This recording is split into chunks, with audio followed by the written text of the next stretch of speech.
¿Qué tal, amigos? Sean bienvenidos a este tema de la meiosis. Es muy importante que previamente ustedes ya conozcan todo lo referente a la mitosis. Si no es así, dejaré un enlace para que también ustedes pudieran revisarlo, ya que, pues, de hecho, la meiosis es también una reproducción a nivel celular, donde nosotros vamos a tener que, pues, en lugar de la reproducción de células corporales o somáticas, que es lo que ocurre en la mitosis, aquí únicamente se van a producir gametos, es decir, células sexuales. ¿Cuáles son estas? El gameto femenino llamado óvulo y el gameto masculino llamado espermatozoide. Entonces, la meiosis, entre otras características, primeramente sobresale que va a tener dos grandes divisiones, donde vamos a llamarla primeramente meiosis 1, primera división meiótica, y meiosis 2, su segunda división meiótica, como iremos viendo. También los nombres corresponden exactamente igual que en la mitosis, en el mismo orden. Tenemos una interfase del ciclo celular, profase, metafase, anafase y telofase. Así que vamos a comenzar viendo las etapas de la meiosis 1. Una vez que la célula sale de la interfase, ya se va a preparar entonces para entrar en división celular. Las características de la profase 1, entonces, correspondiente a la meiosis 1, son muy similares a la mitosis. Se van a ir formando las fibras del uso mitótico a partir de los centrosomas o de los centriolos del citoesqueleto celular. La membrana nuclear también se va a desintegrar.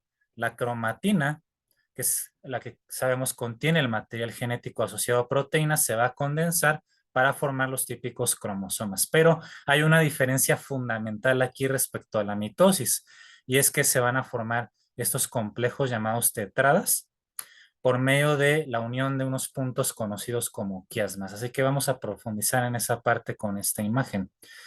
Esto ocurre por pares de cromosomas homólogos.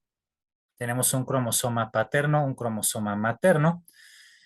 Estos cromosomas van a entonces formar el complejo llamado tetrada, que es este que estoy señalando, y los quiasmas son ni más ni menos que los puntos de unión, los puntos donde van a estar, de hecho, intercambiando material genético los dos cromosomas homólogos. Entonces esto genera lo que llamamos una recombinación genética, un entrecruzamiento, también se le conoce así, y esto va a dar origen a la variabilidad biológica tan importante. Esto implica que en la reproducción por gametos, es decir, en la reproducción sexual, no tenemos clones, no tenemos descendencia que sea idéntica a sus progenitores, ¿no? Sino que todos somos diferentes cuando nos reproducimos de esta manera.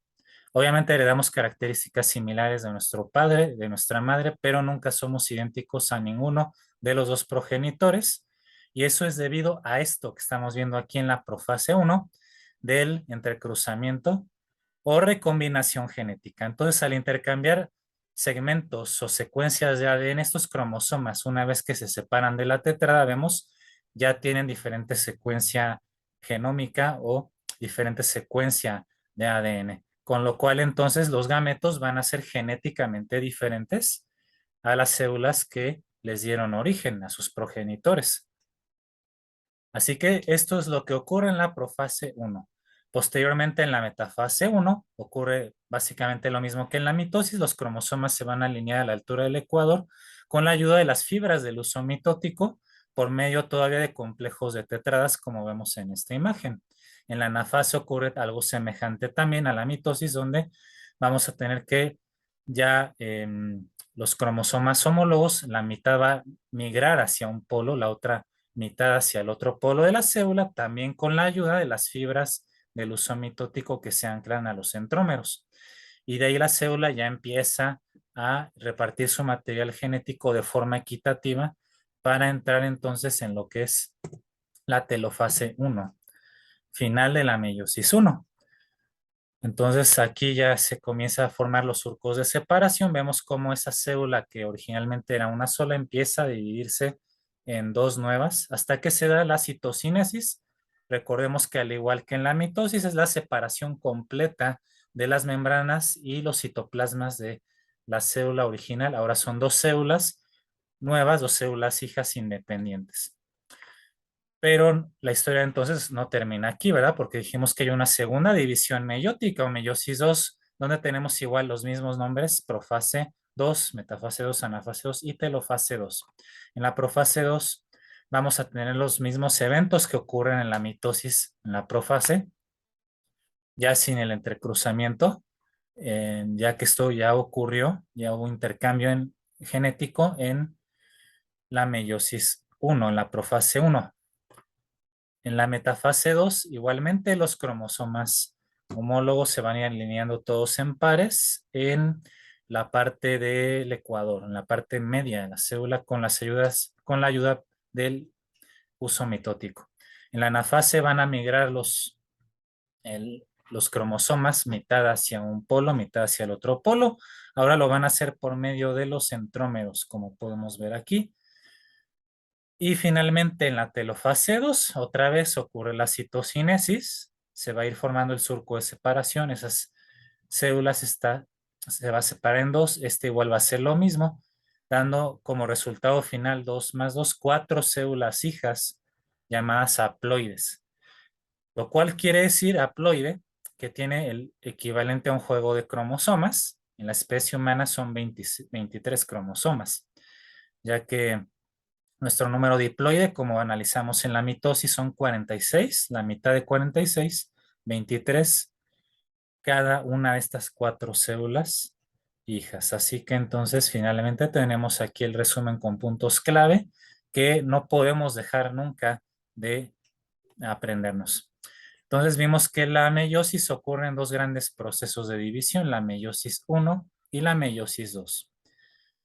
Segundo, sucede únicamente para generar gametos. También se conoce como gametogénesis a este proceso, lo cual veremos en videos posteriores. En la profase 1, entonces, muy importante, dijimos, ocurre el proceso de entrecruzamiento de cromosomas homólogos, lo cual genera o tiene como consecuencia darnos variabilidad genética, variabilidad biológica en los gametos.